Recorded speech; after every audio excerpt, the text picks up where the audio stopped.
This is the 2024 Lenovo ThinkPad X1 Carbon Gen 13, and from a design standpoint, it's kept a very similar design throughout the ages. And I think for a very good reason. Like, a lot of employees and company execs use this style of laptop, and if you make any dramatic changes, it will probably cause a lot of confusion, but it's also a good thing because I think they've nailed a form factor and a design that a lot of people just appreciate. There's nothing crazy going on over here.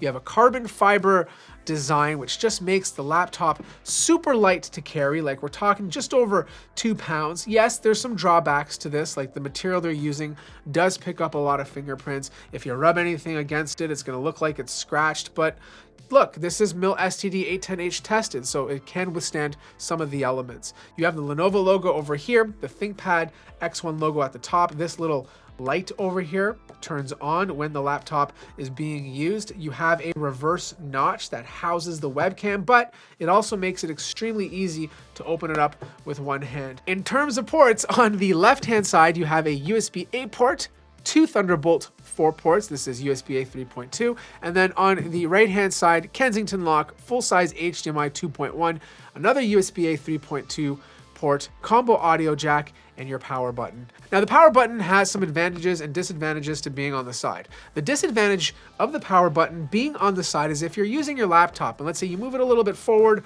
or backward, sometimes you're going to hit the power button and the laptop is going to go to sleep. The advantage of having a side power button is if you dock it at your desk, right? Because usually most people, when they dock it, they leave the laptop closed, and if they have to power it on, they got to open up the lid and then push the power button. With the power button being on the side, they don't have to do that. Like I said, super easy to open up with one hand. The display sits at 180 degrees, making it perfect for those of you out there that want to slide it under your monitor and then just use the keyboard.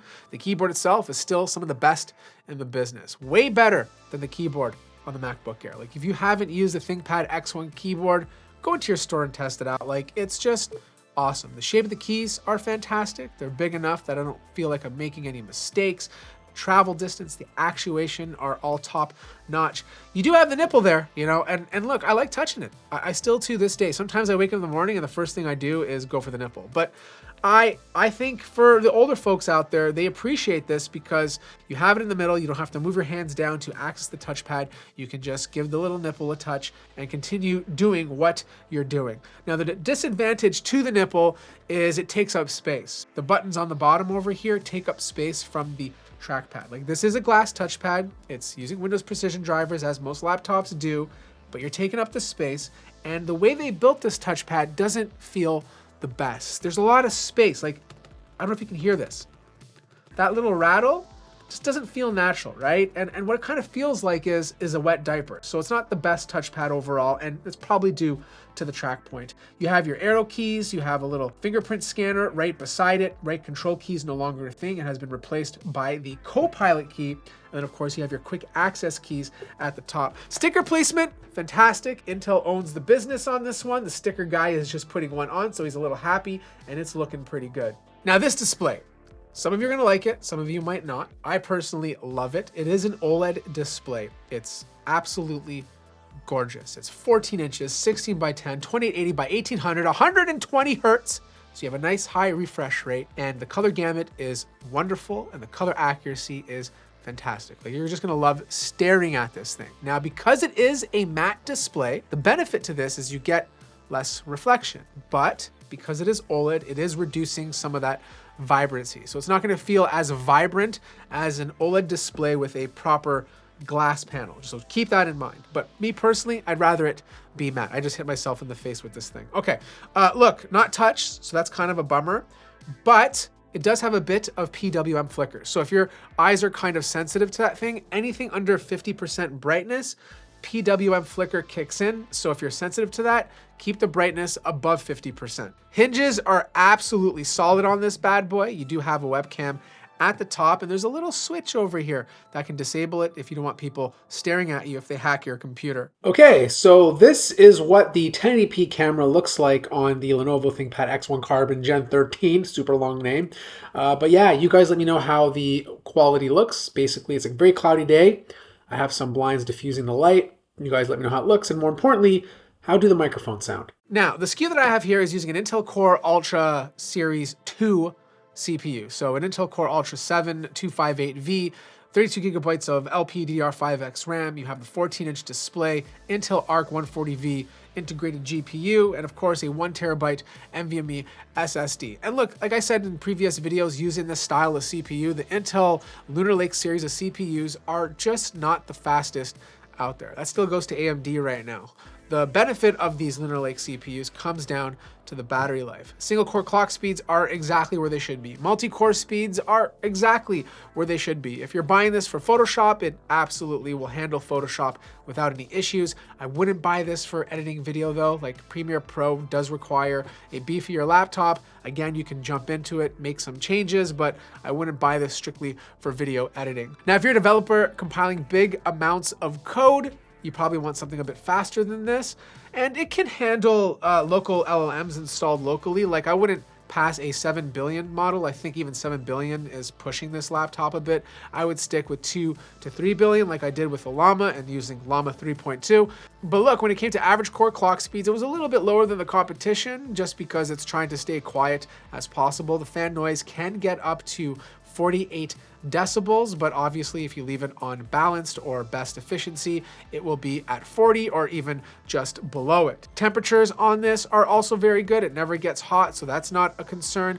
But the one thing that I really like is the integrated GPU. The Intel Arc chip is really powerful for a thin and light notebook. It's a little bit faster than what AMD is offering with the RX 890M. And I did test out Overwatch on this, and it can get up to 100 frames per second, but the problem I was having was that it was dropping frames. Even though the OLED display helps with response time, it's just there was a lot of dropped frames when I was playing, which kind of interrupted my gameplay. Most likely due to the fact that the laptop itself, or Lenovo in general, is trying to keep the fan noise low and the thermals conservative. So there's a lot of, I don't know, limits that's happening here. Now, the one thing I love about ThinkPads is how easy it is to get inside. 4 screws, Phillips screwdriver, don't need anything fancy. You don't have to use tools to pry the lid open, just your finger, and it comes right off. Once you're in, you have 2 fans, a big thick copper heat pipe to obviously cool the system on chip, and then you have 2 slots for your NVMe SSD. Now this drive is insanely fast. I think this is the fastest NVMe SSD I have ever seen in a laptop so far. And if you want to add a second one, there's a slot right over here. These 2 little metal things are the speakers, which obviously come through the keyboard.